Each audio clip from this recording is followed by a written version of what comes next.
Okay, sorry that took me so long to get started.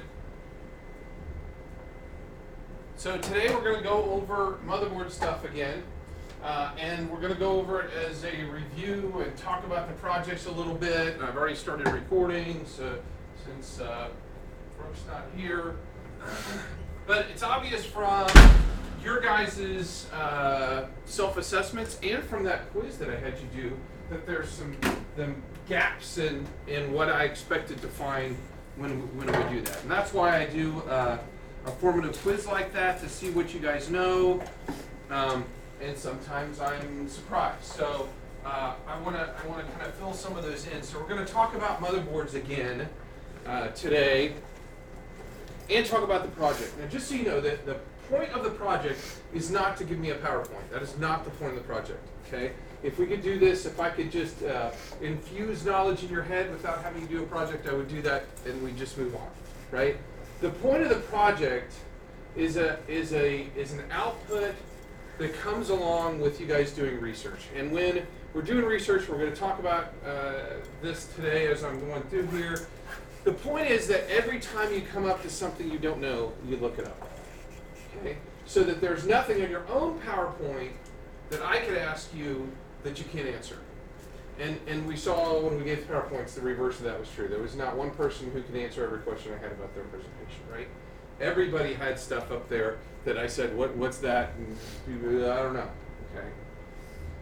So I give you more time than it takes. And the CPU, and you're going to have way more time than you need to just make a PowerPoint. If the objective was to make a PowerPoint, then I'm going to give you 3 hours more than you need. Okay. So the objective is not to make a PowerPoint. The objective is to learn about CPUs, and the product that goes along with that is the PowerPoint. Okay. So remember, the whole point of this is learning, not producing PowerPoints. Okay. So, anyways, I want to kind of go over stuff again, and some stuff you should have read, but it doesn't matter. We're going to go over it anyway. Okay. Because some of it was in the reading. So some of this, obviously, we've gone through some of these slides before, but we're actually done after this one with the slides that we've gone through before. Okay, things that we need to know about the motherboard.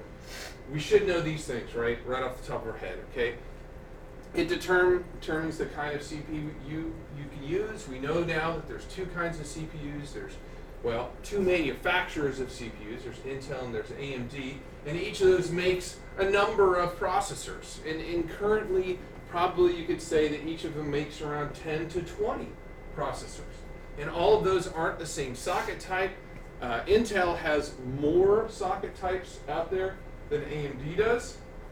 AMD really only has, I'm gonna group together, they have the FM2 and they have the AM2+3, which is almost the same one, and sometimes things go back and forth. So AMD has less sockets out there than Intel does. But we need to realize that the motherboard determines the socket and therefore determines the CPU, right? It also, because the form factor of the motherboard determines the case, what we can put it in, and that kind of stuff too, okay? It determines the chipset, which we're going to talk more about the buses today. It determines the kind of expansion slots. We're going to talk more about the expansion slots today. It determines the type of memory. We know there's really three types of memory being used today. There's DDR2, 3, and 4. And really, 3 and 4 are the ones that any current motherboard uses. 2 is going away. But even in those, that's the form factor that the motherboard determines. Then there's a bunch of different speeds inside that generation of memory that we have to also make sure matches with the motherboard. Because we have several that was like DDR3 1600. That's all it takes. If you don't put the right kind in, it doesn't work. And then obviously it determines the kind of case because the form factor determines the kind of case, right, on the motherboard. So if the motherboard doesn't fit in with all the other things in the case, then we can't use it. And there's a number of form factors that we talked about, okay? These are all the form factors coming all the way back from PC, ETX, ITX, Mini ITX, ATX, ATX, and BTX and ATX are in some cases the same size. And we said in this class we're only going to focus on one. And the reason we're going to focus on this one is you're not going to buy an ITX motherboard in a case normally to build. That's very specific usage for instance, like a kiosk or something. I'm not saying this is not a full-featured Mac. It is, right? And this would be something, they're not the same, but something like an ITX case. It's very specific. You can't buy that case and build that PC, okay? So we focused on ATX. And in the ATX line, oh, this is another picture of the different ones that are out there. We've got standard ATX and micro ATX, and we've also got an extended ATX case too. We were saying we're only going to focus on ATX. We're not going to look at these ITX cases because those aren't really prevalent, normal cases that we can use, and some of you guys saw those, but the form factor of a motherboard on an ATX case still is that back panel CPU memory, and it's all in that line, whether it's standard or micro ATX, okay? And here's an extended, because it's got 2 CPU slots versus a standard versus a micro ATX case. Okay, so ATX is what we needed to focus on all those presentations, and that's because it's the standard today for most stuff. You could get the other ones. Obviously, you found in some cases that people had the wrong ones and got an ITX case shaped very much differently, and you can almost tell as soon as you look at it. That's why I could tell when they were up on the board that it wasn't necessarily the right one. So, when we look at a motherboard, the point of that whole research is that you'd be able to do this in the end. Look at a motherboard and know what every single thing is on the motherboard. Because the idea was that as you went through and did your research and you said, I don't know what that is, now I'm not going to ask you this level of minutia, but I'm going to ask you close. Okay? And we saw that not everyone did very well on picking out all those things. Okay? And we're going to talk about the ones that are important, but really most of these are important. I could cross out about 8 of them and say that's not very important. You don't really need to know the jumpers because those are specific on that particular motherboard. Not every motherboard has jumpers. Some of them have jumpers, some of them don't. And jumpers are just little pins that little covers that you slide over pins to make specific things happen. Used to be, back when I first got into PCs, that there were lots of jumpers on motherboards. And you used to have to go on motherboards and on any expansion card, and used to have to set the jumpers to determine speeds and stuff. For instance, this is a jumper right here. Okay? The jumper is just a little thing. It slides over 2 pins. Oh, here's one right here that I can get out easier. See the jumper right there? Okay, it just slides over these pins, and if I slide this little piece on there, all this is metal on the inside that connects those 2 things together. So right now, they're not connected, and right now they are. And when you slide a jumper on a specific spot on a motherboard, you have to read the manual to see what that particular thing does. It used to be like if we wanted to put in different speeds of memory. Like now, Lane had a motherboard that only took DDR3 1600. And I said, that's really weird, because it is really weird. Most of the time, a motherboard will take DDR3 1200, 1333, 1600, 1800, meaning it automatically detects the memory and says, okay, that's what our memory is. It used to be that that was not the case. There's no such thing as auto-detecting anything. You would have to go and set the jumper. Okay, I'm going to put the jumper there if it's 1600, and I'm going to put the jumper there if it's 1333, and I'm going to put the jumper there if it's 800. You have to tell the motherboard. So if a newbie, if Lane just went and bought the memory, went da-da-da-da-da, and plunked it in, then he would bring it to me and say, I put a new memory, actually say, my motherboard doesn't work. I'd say, what'd you do? I don't know, I didn't do anything. And then take me 20 minutes to get the fact that he put new memory in. And then I have to get out the manual, and I have to look up and see where the jumpers go. Okay? Most of the motherboards today have very few jumpers. And the jumpers they do have, and that's why I'm saying I wouldn't ask you that question, the jumpers they do have, the only way to know what they are is to get into the manual and read it. Okay? Like these Dell machines. Okay? I could put a password on every single one of the BIOSes on the PCs, and every single one of them has a BIOS password jumper that I can just go and pull off, and then it forgets the password. Okay? I know that because I know these Dell machines. If I hadn't, actually it says PWD on the motherboard, I could figure it out and give it a guess. Okay. So there's some things that don't matter. Well, I say don't matter, but they're too specific. Okay. These are the front panel headers, those pins that go to the buttons in the front that say which one turns it on, which one turns on this light, which one hits the reset. I could ask you, what are those things there? But I can't ask you which one goes to which because it's too specific. Okay. I can look and say these are adapters for, in this case over here, USB, because I know, in fact, let me see if my next picture is better. It is, okay, it's a little bit better. I think I have one that's even better than that. We're going to go backwards here in a second. Okay, this one's even better. Okay, I know which ones are USB jumpers because USBs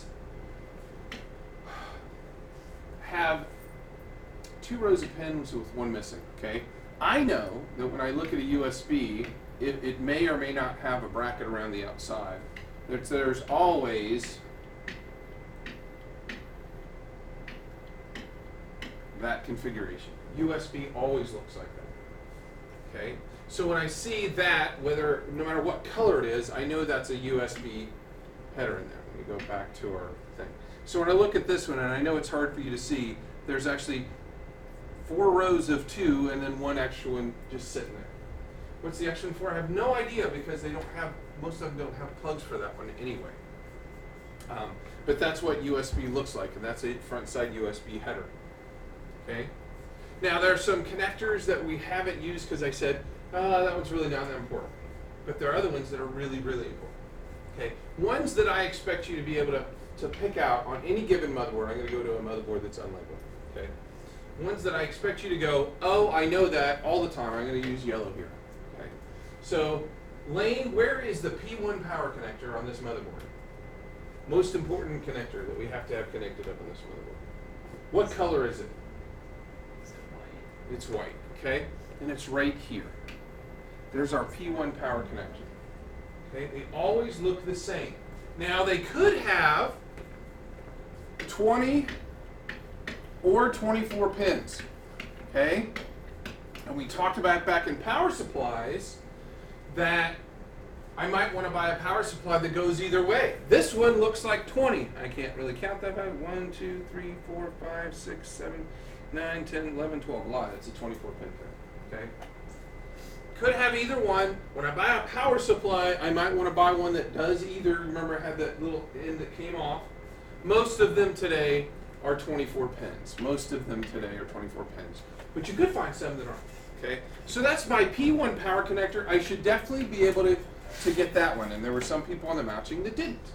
Okay, that's a automatic. I should know that's the P1 power connector. And there's one other power connector that's on all the motherboards that I have to be able to identify too. And if I can't identify that one, and I don't know it in the top of my head, I'm never going to get the motherboard to work either. And that's the P4 power connector. Where's the P4 power connector? That's the other one that looks like it goes forward. Right there. And that could have 4 or 8 pins depending on the CPU. Okay? In general, there are exceptions. In general, if it's an Intel processor, it usually has a 4-pin connector. And if it's an AMD, it usually has an 8-pin connector. Lane, what kind of processor goes in this motherboard? An Intel or an AMD processor goes in this motherboard. AMD. You're correct, sir. How do I know this should be an AMD? It has a lever. That's a lever right there. Yeah, but it's got the pinholes and it's got the... You're saying the right word. It's a, what kind of socket? PGA socket, right? PGA. It's a pin grid array socket. And most pin grid array sockets today are AMD sockets. Okay? That's stuff I should know from my research and from paying attention from each other's projects and from what we talked about before we did the research. Okay? That's going to be a question on the test, without question. And it's something that, taking this course, we should know. That if I see little holes, I know it's a PGA or a ZIF socket. Remember that stands for Zero Insertion Force.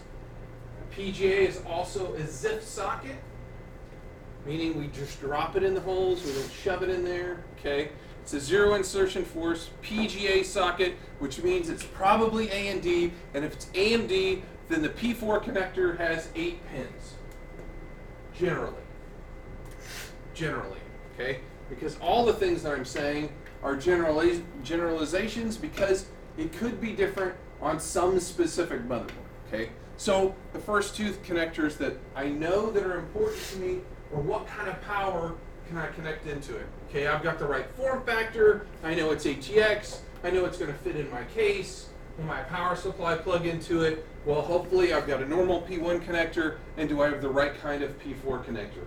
And this is the abnormal P4 connector, because most processors are Intel, so most power supplies have a 4-pin connector. So you got to make sure you buy the right one if you're buying one for an AMD or one that requires an 8-pin. Okay, I already asked this. What was the CPU socket? Right? Right there. I should know that. And it's always arranged. Back panel CPU memory. Back panel CPU memory. This can be anywhere. That's always around the CPU somewhere. It's always around the CPU somewhere. And usually it's right here, close to the back panel. It's usually between the P4 connector is usually between the back panel and the CPU, but it's always around the CPU because that power is specifically for the CPU. Because today's CPUs require more power than they did 10 years ago, and 10 years ago, this was not on the motherboard. Okay? So I've got my CPU socket, could be AMD, could be Intel. The motherboard decides what kind of processor I'm going to take, and this one we've already said is a PGA socket. Okay, Michelle, where's my memory at? It's right below this. Okay, so I've got how many slots of memory? 4 minutes. Okay, I've got these 4, and I've probably got dual channel, right? Are you missing Brooke? I am missing Brooke. I'm sorry, I should have done that. Thank you. Okay, bye. Bye. I even said I was going to do attendance, and I forgot. Okay, so because of the color, because it's colored, we can assume that it's dual channel. Okay? And it's saying that I want to put the same 2 in blue with the same 2 in white in order to get the benefit of the dual channel. If I went 1 in blue and 1 in white, most of the time the motherboard is going to be smart enough, as soon as it boots up in BIOS, to say memory configuration incorrect, change memory for best performance. Hit F1 to continue. Something like that. Okay? Doesn't mean it won't work. It'll work fine. I could go take that machine right there, that 780, and I could put 2 gig in one and 4 gig in another, and it would boot up just fine. But it would give me a warning that you're a dummy, put it in better and it'll run better. Okay? It doesn't say you're a dummy, but that's what it means to say. Dummy, put my memory right. Okay, now it has to be matching. You can't put, in fact, here's a good example of what people do. Okay? So I got a 4 gig, I got a 4 gig, I got a 2 gig, I get a 2 gig. Doesn't work, right? I gotta have the 4 gig, and 2 gig. They have to be the same memory in order for the dual channel to work. Okay, you can't just willy-nilly put in stuff. It will still work, it's just not gonna do dual channel the way it's supposed to. Okay? So right here it says it takes DDR3. It looks like a 1666 plus. And to me that means it'll take more than 1666. And we have to look at the specification of this motherboard to find out exactly which one this takes. Okay? And I also see over here the kind of socket. It's an AM3 socket. It says it right on the motherboard. Okay? So, when it comes to memory, I have to get the right generation. That's given. Okay? It's not going to fit if it's not the right generation of memory. So if it says it takes DDR2, only DDR2 will fit in there because this notch is in a different spot. That notch right there is in a different spot for DDR1, DDR2, DDR3, and DDR4. It will not physically fit. The harder you push, the more likely you are to break something. So make sure it's the right one and make sure you got the memory in the right way before you put it in. Even if it fits, it doesn't mean it's work. Lane had that one that said DDR3 1600, and that's all it took. And that's because the front side bus can only sync up with the 1600. It won't do any else. It doesn't auto detect, it doesn't auto change. It says, this is my speed, you will give me the right thing or I will not work.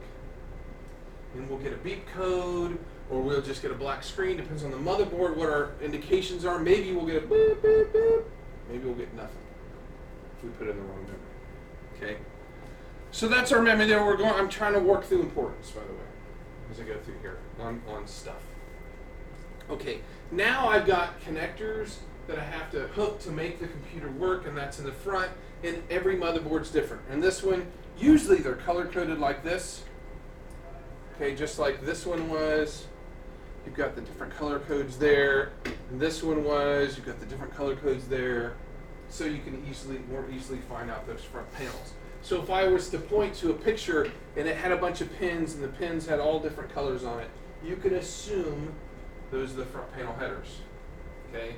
Because almost every motherboard I've ever worked with has colored ones. Okay? Unless they're really old. If we look at this one right here, even this old one, see the colored ones right there? See the colored ones right there? Right there. You know that those are the front panel headers. This one is old enough that there are no colors anywhere. Okay, and that's older than that. Okay, but most of them, and I wouldn't give you that question now that I've said they're usually colored without giving you a motherboard that has them colored. Okay, so you can assume that if I say which one of the front panel headers, they're the one that's colored, unless I give you one that's matching that has no other pins pointed out anywhere. Okay, if this is black and white and it's the only one with a number next to it, then it's still front panel headers. Okay, if that's the only one. Now this one's real nice. It's got nice plug-in USB slots here. Those are great when you've got the headers that they're just a one-piece plug. We've got some motherboards, some cases that have all 8 pins separated, and you've got to put them in the right order when you plug them in, and that stinks. Okay. Now, because they're different colors on here on this USB, and I kind of went out of order when I talked about this, but when we talk about the USB, because they're different colors, you can assume it must have some USB 2 and some USB 3.0, because that's why they change colors. I couldn't tell you what this one is without looking at the manual, but I'm going to make a guess that it has 3 2.0 headers and 1 3.0 header, because the 3.0 header is the faster one, and they usually, if they were going to make different colors, usually they have more of the slower. Okay, let's talk about USB real fast. Since we're talking about those things that plug in, let's talk about USB. First of all, what does USB stand for? Anybody know? Universal serial. Yeah, excellent. Universal. Serial bus. Yeah. Serial bus.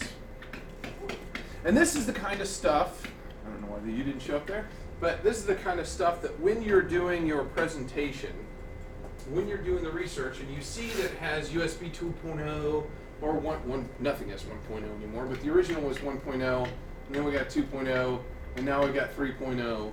What does that mean? What does that mean? So if you're doing a research thing, you're like, I don't know what the difference is, and you go and put up USB speeds, or I probably could put up even a better one. But okay, so right here, King's Up. Okay, so USB 2.0 can theoretically transfer data at a very high 400 megabits per second. 3.0, 5 gigabits. It's 10 times faster. Okay? And between 1.0 and 2.0, it was 50 times faster. 50 times faster. So when you plug something in it and it says, and it happens with Windows all the time, you get a little pop-up and it says, this could perform faster on a better USB port. It really means it. Okay? If you plug a USB 2.0 flash drive into a USB 1.0 port and it can go 50 times faster, that's a huge difference. Okay? So when I'm buying my computer and I look at my motherboard and I see that there's a 10 times difference between 2.0 and 3.0, it may make me rethink which motherboard I'm getting. Maybe I want the one with more 3.0 slots. Now I'll tell you, there aren't that many things in comparison to use 3.0 as 2.0 right now. The advantage of a 3.0 would be, in fact, I didn't even say it on there. It's not good enough. It says it right there, what kind of slot it is, but I can't read it. So those are my USB headers. I've got a couple other headers on here. I've got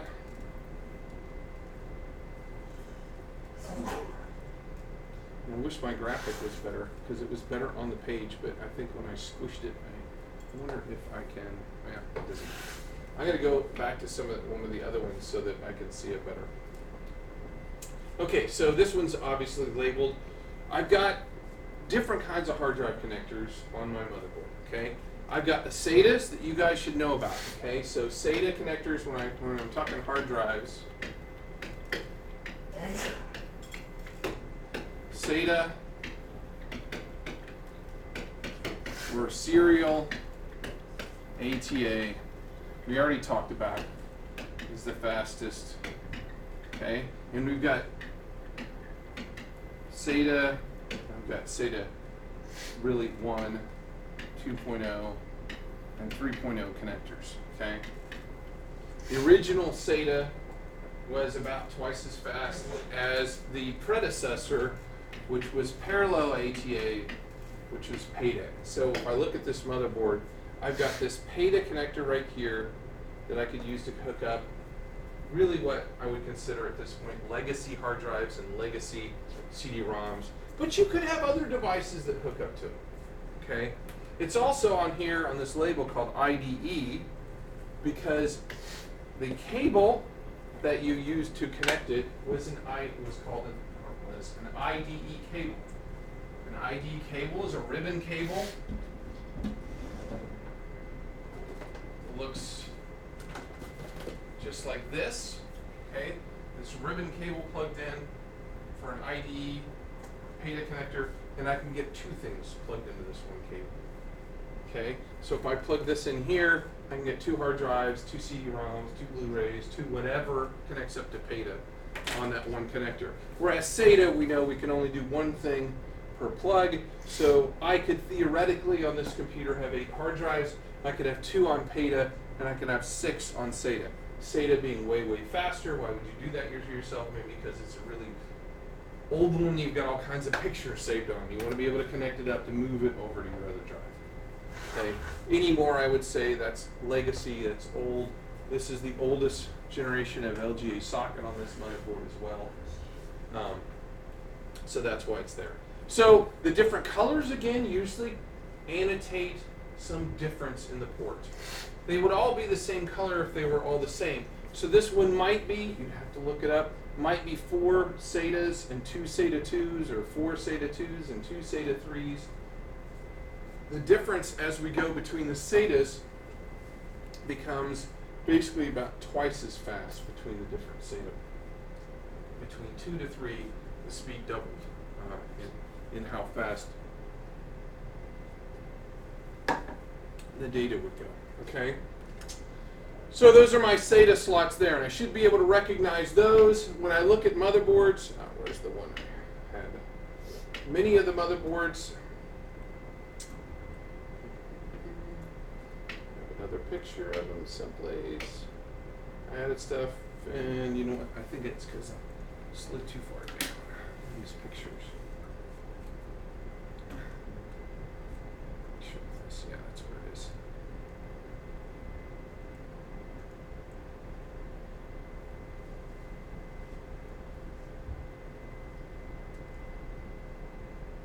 Keep jumping up. Oh, because that. Why is this one so low? And that's not the one I wanted either. Let me see. So this one that's just below the picture. It is, okay, it's down here. Sometimes the SATAs are pointed down or away from the motherboard. The other ones are pointed straight up. And they're, just so you know, they're always in pairs. So if I ask you if they're pointed down, they're always in pairs. How many SATA connectors there are in here? There's 8, okay? Because that's 2, that's 2, that's 2, and that's 2. Okay, there's 8 SATA connectors on that one.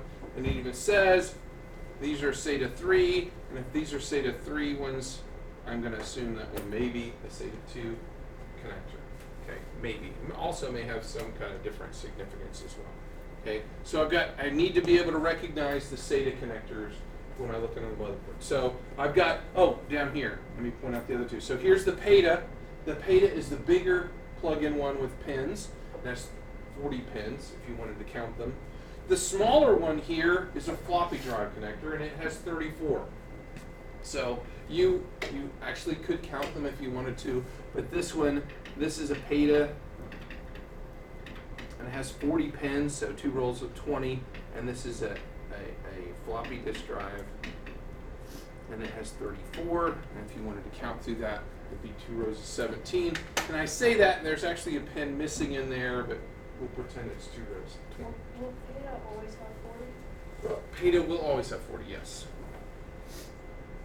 So if you were to look at it, you would definitely see that there was 20 rows of pins and 17 rows of pins on the floppy drive there. Okay. So how you can know which one's which from looking at a motherboard, 40 and 34. I would have that written down in your notes. Okay. And it's I mean, not that you want to see it here and go 1, 2, 3, 4, 5, 6, but if I ask you what one was and you were like, oh no, because it's easy to tell, right, when they're next to each other. It's hard to tell if you've got, and this one up here is another, wow, this has humongous number of connectors. So it looks like it's got 2 IDE, although I don't know. This one maybe, SATA. this one, no, this right here. On top. You know what it says next to it? SATA USB combo something? Where are you reading? You're reading this? Yeah. I can't read that at all. So, I don't. That one does not look the same length, the same width as this one.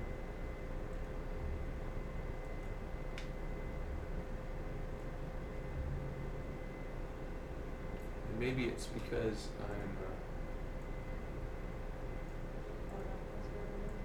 No, it's not the same at all. I should be able to rotate it. Where's my rotate?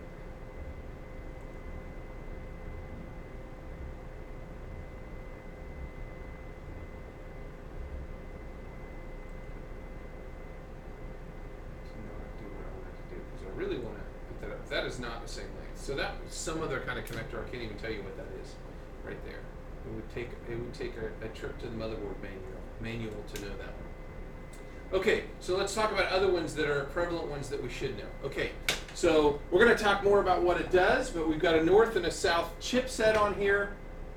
Which one's the north and which one's the south, and where are they?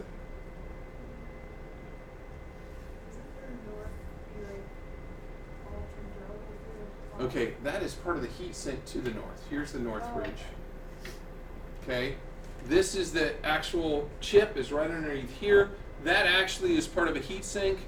Why would I put the heat sink over here? Because almost always there's airflow out the back of the case over here. So by putting it over here, I'm going to get air blowing across it, either out of the power supply or off of the CPU. Okay, so that's the north bridge. The other one is the south bridge or the south chipset. We're going to talk about what those specifically do here in a second. But I should be able to recognize, though, those based on the bigger heatsink goes over the north chipset and the smaller one goes over the south chipset. Okay, and those are the chipsets on the motherboard that control the flow of information to the CPU. Chipsets on the motherboard control the flow of information to the CPU. Chipsets on the motherboard control the flow of information to the CPU. Said that 3 times. Stomping my foot. Chipsets on the motherboard control the flow of information to the CPU, and specifically what information we're going to talk about in a minute. Okay, but when I'm looking at a motherboard, the bigger heatsink is the north, the smaller heatsink is the south. On this older motherboard right here, heatsink here on the north, no heatsink on the south, on the older one. But newer ones all have heatsinks on the south too. Here's another one, heatsink on the north, no heatsink on the south. Okay. Usually the north one is right here between the CPU and the video card, and the reason for that is it controls the information from the video card. Okay, so it's usually right next to those slots. Okay, let's look at another picture just so we get that. I've got my CPU slot right there, LGA 775, I know this one's labeled. The north slot is the bigger one, and the south is the smaller one. Still underneath heat sinks.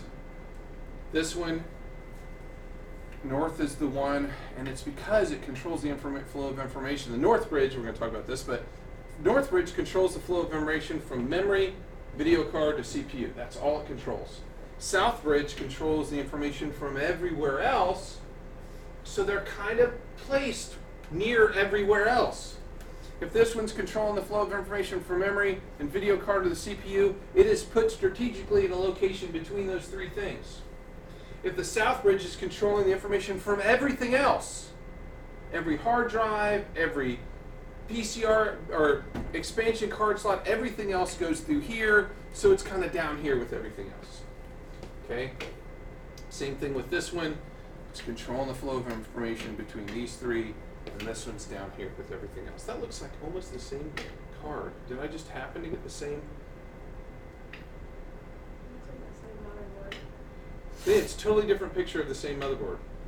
It is. That was totally not intentional. Didn't even realize that. Okay.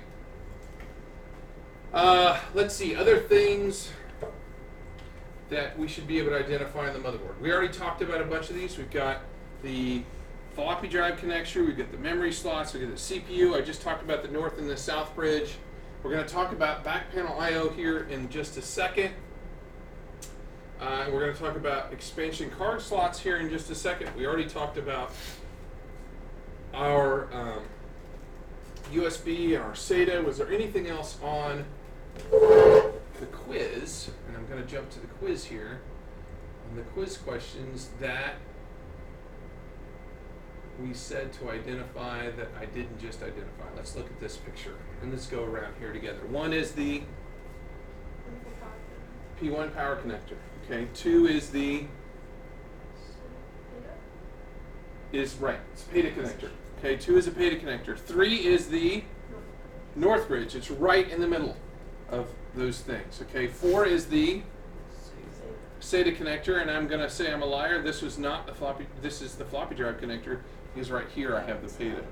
Okay, and the only reason I can say that, yeah, we looked at that, but now I'm over here. This one's bigger. So this is the PATA connector, and this is the floppy drive connector. Okay, 6 is the south bridge. Okay, so north here, right between these three things. South slightly offset because it's controlling all the other things. So there's my south bridge. 7 is PCI expansion slots. We're going to talk about the different kind of expansion slots in here in a second. Those are standard PCI, and standard used to mean that they were always the white or cream colored one. Used to mean. Now they're colored in some motherboards, okay? But they have, when I look at them, I can't draw on this, they have the notch in the back on a standard PCI, and the new PCI Express, the notch is in the front. Okay, so when I look at them, the notch is reversed. The standard PCI used to have the notch in the back.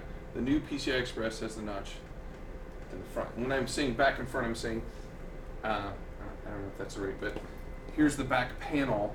So I should say the notch is farther away from the back panel as opposed to on the new one, the notch is closer to the back panel of the computer. Okay, so we just did those. So we got 8. I already said what those are, Lane. They are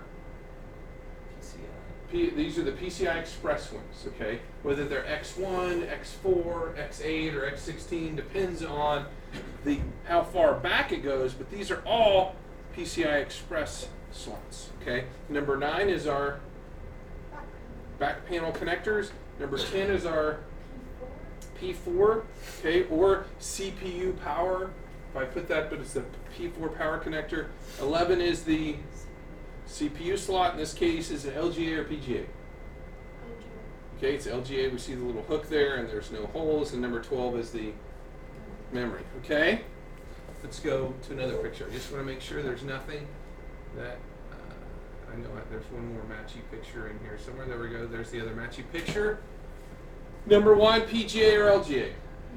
PGA. Who makes that? AMD or Intel? AMD. Okay. 2 is the memory. 3 is the, okay, this is a bad picture, isn't it? I need to switch this picture. So, just so you know, okay, well, let's skip to this. What's 3? That's terrible, isn't it? Let me see. Did it let me zoom in? That is a bad picture. So 5 is the power. Okay? So I need to switch this picture out on this, make sure this isn't on the actual test that matters. So 5 is the power because I could see the holes in there. Okay? That being the case, 3 is smaller than 5. 3 is the floppy, and 5 is the... 5 is the power. 4 is I'm sorry, 4 is the PATA. Okay? So 6 are SATA, 7 is, also SATA? No, that's USB. 7 is pointing to right here. I don't know what the Okay, I know it's a bad picture. Those are USB headers there. Okay. 8 are the PCI. PCI, 9 are the PCI. PCI Express, and 10 is the background. Okay. Those are the only 2 matching ones I had on this one. Pictures are different on the real test, but it's the same thing. Okay. So, anything else on here that I didn't get? No. So we just went through these other ones, so I'm going to go ahead to the other stuff that I wanted to make sure we get through today and we don't run out of time. How we doing? We're good, actually okay on time. So, we already talked about the difference between LGA and PGA. We should be able to identify those. If it says, trick question, how many holes are on an LGA 775 socket? The answer is? There are None. There's none. Okay, people got that wrong. There's no holes on any LGA socket. There are only holes in the PGA socket. Okay, so if people got that wrong on the quiz, that's going to be on the test too. It's supposed to be a gimme, but it never is. Okay, so on LGA, there are no pins. There are just little dimples of metal that it sits on. On a PGA, there are holes that the pins slide into. Okay, those are the difference between the two. So let's look at some. I think the next thing I have on there is back panels. I don't need to go through this one too because we just went through a bunch. Okay, I should be able to look at the back panel connector. There will be a matching on the test on this and know what the things are. So let's go around these. And again, the point is that when you guys did research on your motherboards, that you actually looked up what your own connectors were. I can't show every single permutation. Well, let's go through this nice labeled one first. Okay. These connectors, you remember what these connectors are called? PS2. Almost perfect, okay? PS2 ports, they're only made for one thing. They're made for keyboard and mouse, okay? Keyboard is always purple, mouse is always green, and some of you had combination keyboard mouse ports that were green and purple. Why? So that if you have a legacy keyboard, which is more normal than a legacy mouse, that you can still plug it in on your motherboard. Many of them don't have both. This one is not a combination. This is, hey, I've got a keyboard port for you. And I should circle things because this one is not, it's only purple. It's not purple and green. Meaning you're supposed to be able to plug a keyboard into this one. Because it's more prevalent to have a legacy keyboard than it is to have a legacy mouse. Okay? So, then other things that we have. Parallel port is the old printer port. It did other stuff too. But a parallel port is pink, red, and it's old printer port. Okay? This COM port, which is pins, and it looks like a VGA port, but the opposite, look right here, also has many less pins. It's a COM port. In other words, it's a communication port to other devices.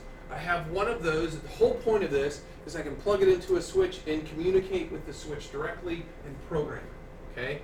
Not everything has a COM port anymore. It's kind of abnormal anymore. It used to be they would hook up networks between two COM ports. I had a crossover COM cable, and Lane and I could play Battlefront 1, or let me think of it. We had Red Alert, Command and Conquer that we used to play, the original.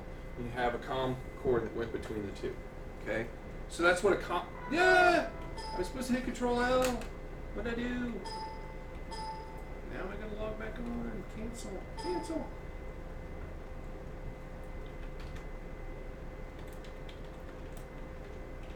Did not mean to do that at all. Okay, there we go. Hopefully I'm still recording. So we got our VGA port. Our VGA port we know is blue on those. And that's common. There's what the VGA port looks like. It is an analog video port. Okay, there's two kinds of video. There's analog and digital. Analog is older and not as good as newer digital. Okay, so VGA is an original analog port, and the digital ports are like HDMI, which that one is, or DVI, which that one is.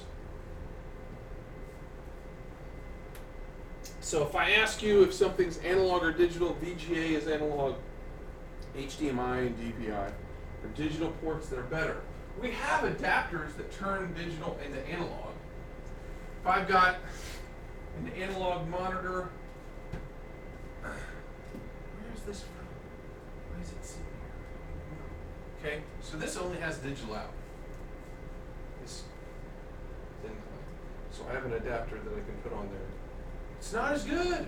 It's not as good. It's better to use a digital cable and a digital monitor than to use the adapter. Okay? Some other ports that I've got on these, well, we'll finish over here. We got a 1394, which is called a FireWire port. That was what we used to use to convert or get video off of high-end video equipments, particularly Sony used those all the time because USB was too slow. USB 2.0 was as fast as a FireWire port, and most FireWire ports have gone away. If you want to add FireWire, you have to add it via a card, but many new ones don't have the FireWire or 1394 port on them. Okay. Then we've got our USB ports. You can see the different colors on the one at the bottom. The color usually denotes the kind of port that it is, but you have to look at the manual to see. Okay.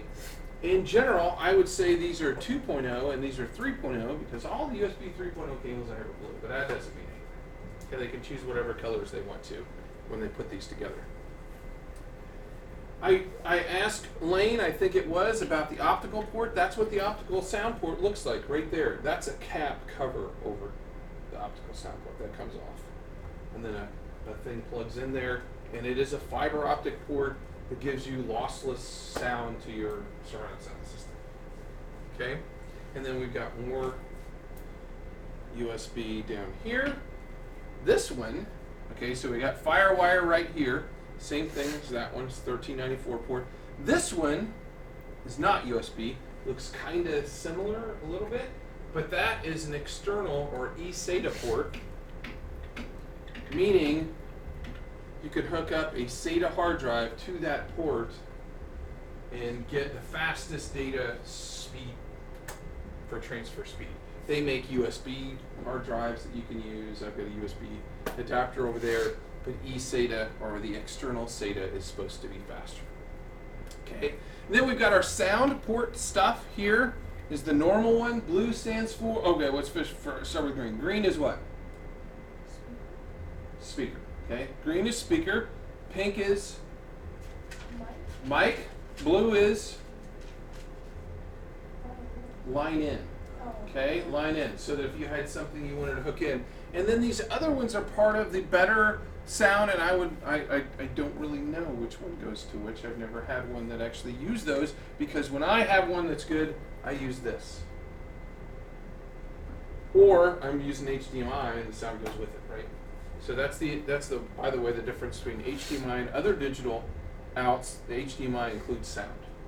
So if you've got like these overhead LCD projectors, if you've got HDMI to it, you can have sound to it as well without an additional cable. I've got another picture of a back panel one here as well. A is, B is, C is, D is, COM, excellent. E is VGA, okay. K is, I'm going around wrong, what? Okay, parallel port. J is Ethernet, which I didn't even talk about in the other one. F is the same thing as C, more USB, and then G is, H is speaker, and I is my line in. We used to use line in all the time, by the way, because we had TV cards that didn't have digital sound.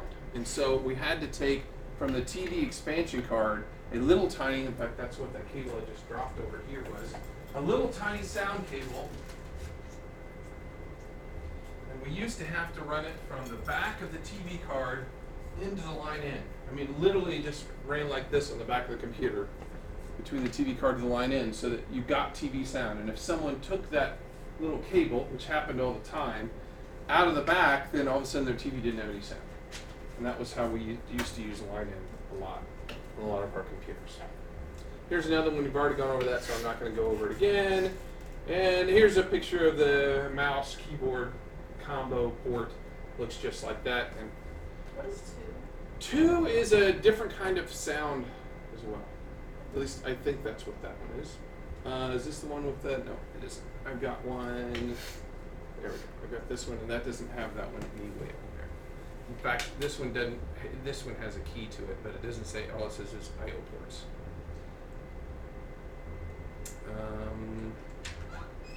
And I think that's, yeah, I got all those. Okay, so let's move on to our expansion slots.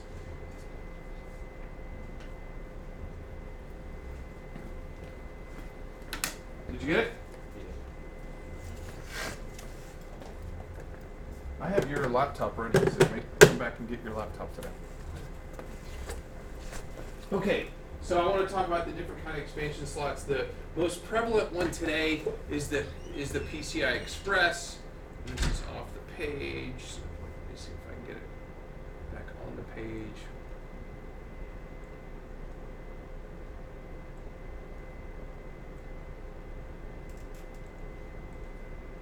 Okay, so just so we know, this is the back of the computer over here when we look at these. Okay, this is the back of the computer. So we've got PCI Express 1, 4s, 8, 16s, and that denotes the size of the card. Okay, and there are, I'm going to say this is a misnomer because there are 8s that are exactly the same size as 16s, and this is the amount of bandwidth that can go through it. You can plug a 16 card into a 1 if you cut out, and we did it. Let me just put my thing, there we go. We did it and tried it because I didn't believe it, and it actually worked. We cut out this right here and plugged 6 X16 video cards into it, and it worked just fine. Slower because the bandwidth is slower, okay? So you can see the difference between the speed, the transfer speed between X1 and X16. That's 80 versus 5. Okay, and an 8 is 40 versus 16. By the way, it's saying if this is the speed, this is 4 times faster, 8 times faster, 16 times faster. So an X16 is 16 times faster than an X1. The color of the slots doesn't mean anything because they change the colors depending on who the motherboard manufacturer is. So you can't go and say, oh, well, if it's a whatever color, then it means it's a whatever kind of slot. Different motherboard manufacturers use different colors so they can make them look cool. Okay. So, like I said, it used to be a legacy PCI, used to always be cream or white colored. That's not true. This is a good example of one that's not. The difference is, here's the back of the motherboard. Right here, the notches for PCI Express are all at the back of the motherboard, and if it's on the farther away from the motherboard, it's PCI. Okay?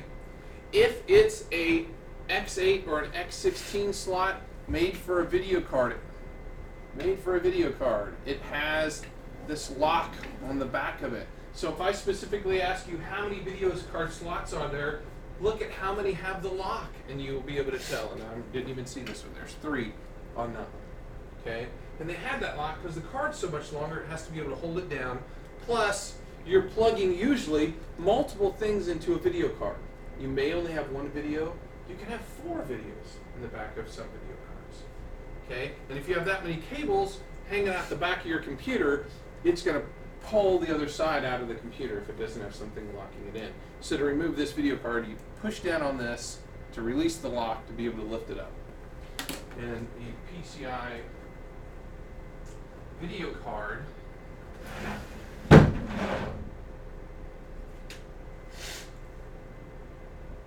the back, has this notch. See this notch right here? That's what that's locking on. It's actually going into that little spot there, so it can't be pulled out from this video card. Here's a PCI Express video card. There's the, see how I said the notch is here in the back, and then that locks into that, so you can't pull it out at all. So would that back part be on the outside of the computer? Like that? This is on the outside? So yeah. So this comes through the expansion slot in the back, and that locks in there. So you're going to have a screw holding it down on this side, and you're going to have lock going in on the other side. That's why that's in there really, really strongly. So if this is my PCI Express slot, in this case, when it locks down in there, this is coming out the back just like that. And this little lock, in this case, you just pull it like this to unlock it because it's really hard to do when it's not connected or something. But this just has that little tab right there. It just snaps in there, and then I just have to fold it out like this to get it out of that spot when I put it in there. Okay, so the little tiny ones, and I would tell you anymore, I don't see X4s anymore. Okay, I either see ones, it's this little one right here, or I see 8/16s, which look the same. There's a 16/8, there's an 8.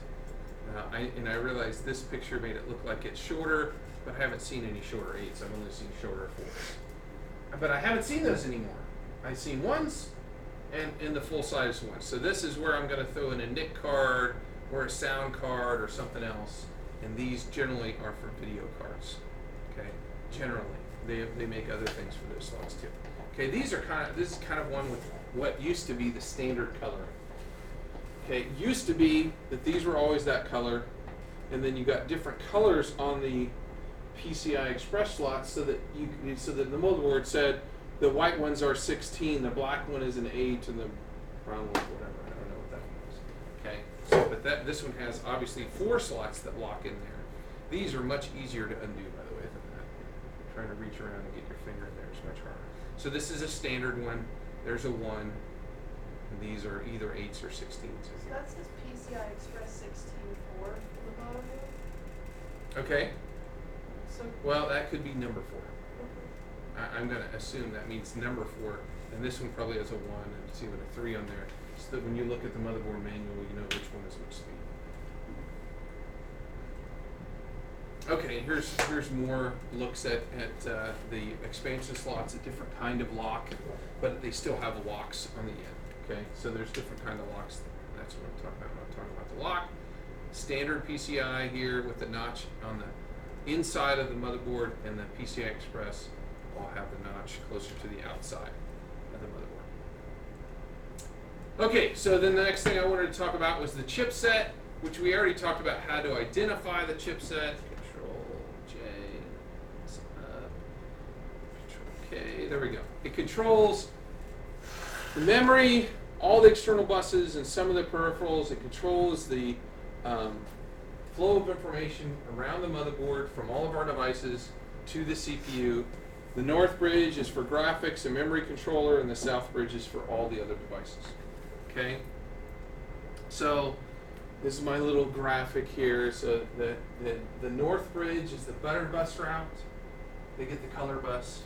Okay? And so the video and memory, and the south route gets the black and white bus. Okay? And the buses are the same. If it's a 32-bit bus or a 64-bit bus, it's the same bus for the north and the south. But because there are so fewer stops on the north route, things get back to the CPU faster on the north route. And the south route could go all number of places depending on what you have plugged into your computer and what you're using in your computer. This is just another graphic showing that the information only goes to 2 places: memory controller, video card, and the CPU. And the south route, it goes everywhere else. Okay, so that's the big difference between those. Okay. We talked about the bus and the bus width of the bus. Right now, we're at 64-bit buses and 32-bit buses, okay? So, when data packets go around a motherboard, if it's capable of 64 bits, that means the packets are 64-bit in size. If it's capable of 32-bit, it means its packets are 32-bit in size. So the packages of information are larger on a 64-bit bus. The CPU or the laptops you guys use are capable of 32 or 64, as are most of the computers today. Okay, but you can see back in time, we started out with 8-bit buses. We evolved to a 16-bit bus. Then we finally evolved to a 32, and 64 is still relatively new. And I say relatively new in the last 5 years. Used to be that because okay, the drivers for things are different for 64 and 32-bit, totally different drivers. And it used to be the thing that kept us from going 64 was the drivers. Right now, my computer is 64-bit. The one behind me is 32, so that I can practice, make sure both sets of drivers work. Here at National Trail, the only things that we have that are 64-bit is a couple workstations and all the servers are running 64-bit. And the difference between the two is that the biggest difference is that if you have a 64-bit bus,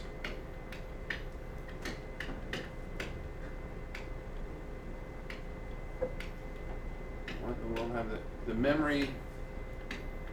What is going on? Am I writing too fast? Memory is unlimited, okay? And if I use a 32-bit, memory is capped at 4 gig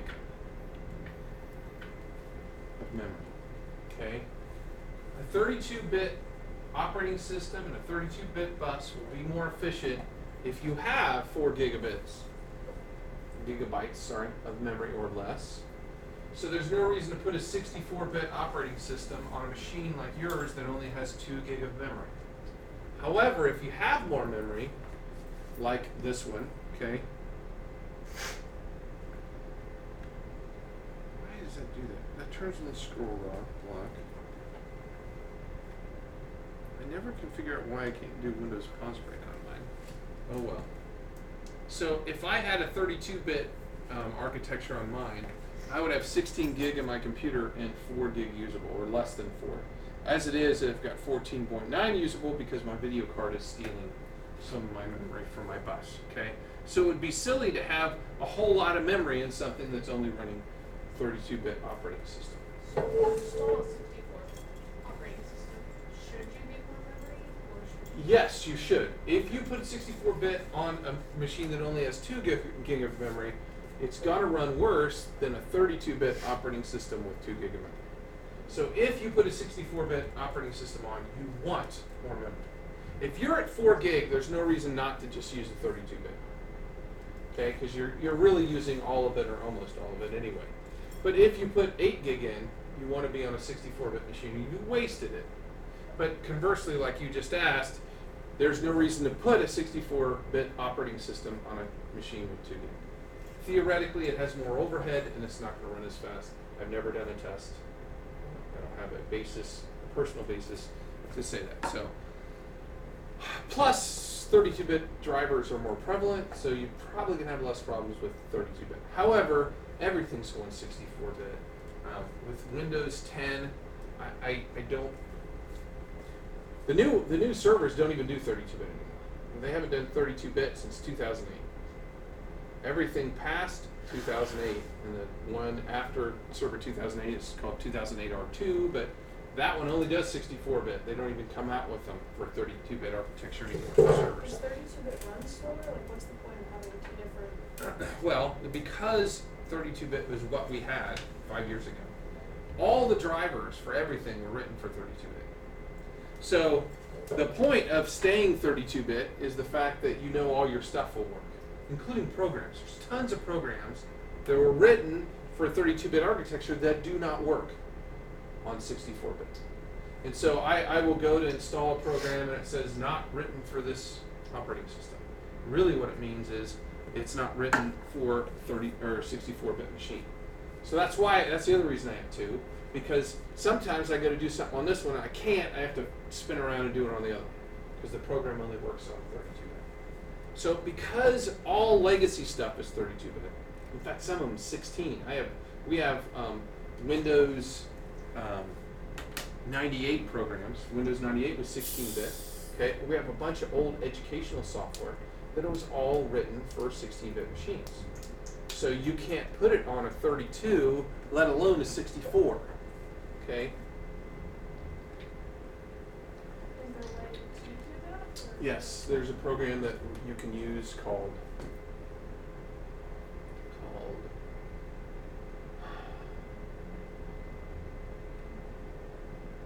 I have it and I did it on, that's how I have our educational software running.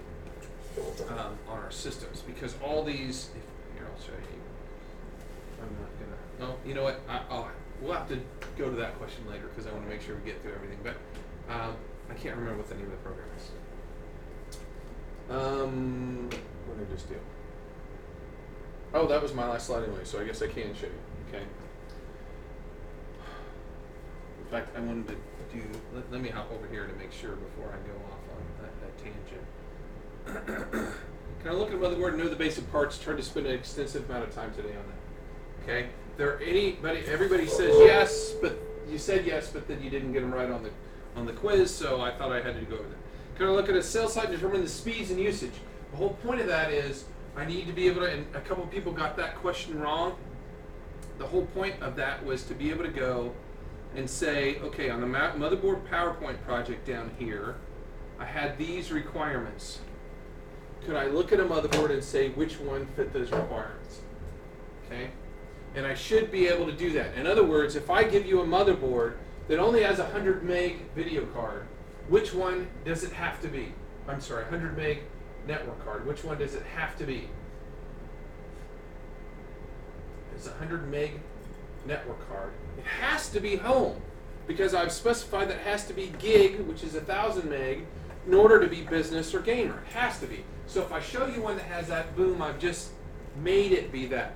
Okay? If I give you one that only takes 8 gig of RAM, okay? Which one does it, can it not be? Which one can it not be if it only takes 8 gig of RAM? It cannot be a high-end gamer, because I've said on this one it has to take at least 16 gig of RAM. Okay, so I realize that this one can also incorporate this one, but my question only had one right answer on it. Okay, so I'm not going to usually say is it home or business, unless one of these is not being met and therefore makes it be home.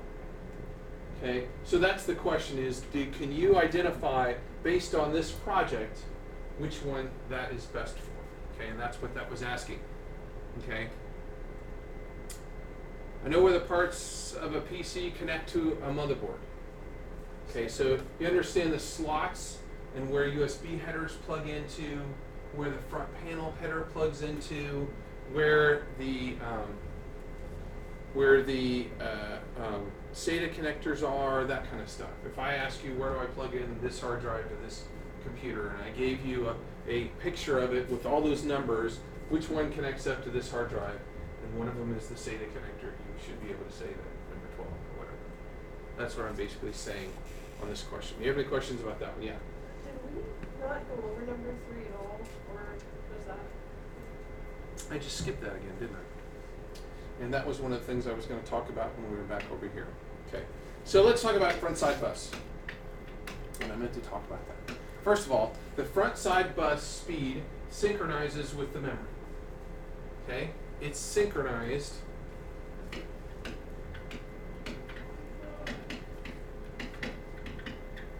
with the memory. Okay? So sometimes when I go, I apologize, that was one of the things I wanted to make sure I went over and I didn't. So sometimes when I go, and I'm going to go new egg. Sometimes when I go to sites and I have no idea whether I'm going to end up getting to one or not, because I'm going to pick a random one. I'm just going to go to this one. Sometimes it specifically says the speed of the front side bus. Okay, so sometimes I'll go to the specification is just going to say, and the FSB isn't on there, and that's what I'm looking for. Okay, sometimes it's going to specifically say the speed of the front side bus, and it used to always say the speed of the front side bus. Okay, if I don't know the speed of the front side bus, I'm going to say it's the highest speed that's not overclocked. Okay, so the speed of this front side bus is 1600 is the native speed. But look at overclocks all the way up to 3200. Goes, all these are overclocked. Oh my gosh! No, wait. That's star. Hold on. That's not overclocked. It's really. Where's the star denote on this one?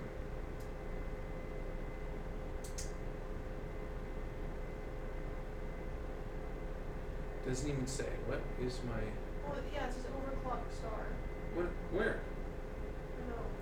Oh, This right here, you think, is saying that from there on, okay, star overclock. Okay, so it takes 1600 or 1333, but it overclocks all the way up to 3200. Zowie, Batman, that's a pretty big overclock. Twice as fast. Pushing it twice as fast, all the way up there, okay? So it depends on the memory that you're putting in it. What speed it syncs up at, okay? So the native speed is 1600 on this one, but it can be overclocked all the way up to 3200. It's my front side bus speed, okay?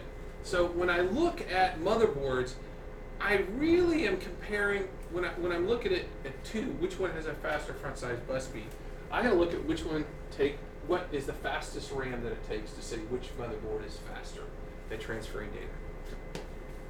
And that's all I really wanted to say about that, okay? Let's go back to our thing here before we get done. Match CPU with our probe motherboard. Hopefully we can do that. You should be able to say it's an LGA 775 that takes this one, and I should be able to give you a CPU and say, can I use this CPU? The first thing I'm going to look at is an LGA 775. That's the easy one. Is it the same socket? And then the motherboard lists what CPUs work. Is it one of those CPUs? Okay. So you should be able to match those things up at this time.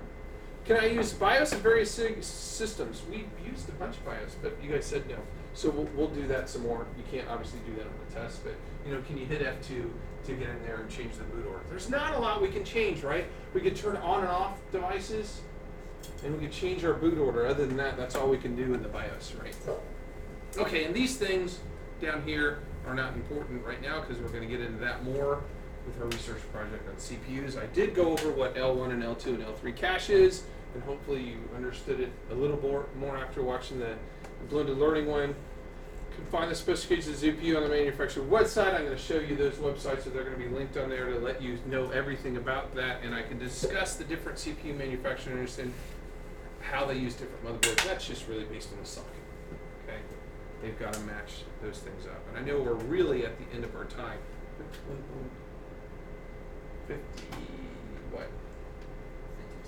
52. So we have 2 minutes left. Questions? No other questions? So, gosh, it's called, I can't remember what it's called. That your question about how to make different things work, I'm going to go to one of them. This software is 16-bit software. And this is a 64-bit machine that it's running on. Once again, I'm going to a machine all the way over on the far side of the elementary school there. Okay, so Sammy's Science House, Bailey's Book House, Millie's Math House, these are all pieces of software that were written for Windows, actually Windows 3.1 and Windows 98 is what it says on the disk. That's how old it is. But the teachers love it. So I had to find a way to make it work for them. I really feel like it's going to come to me here. But so what I had to do on these was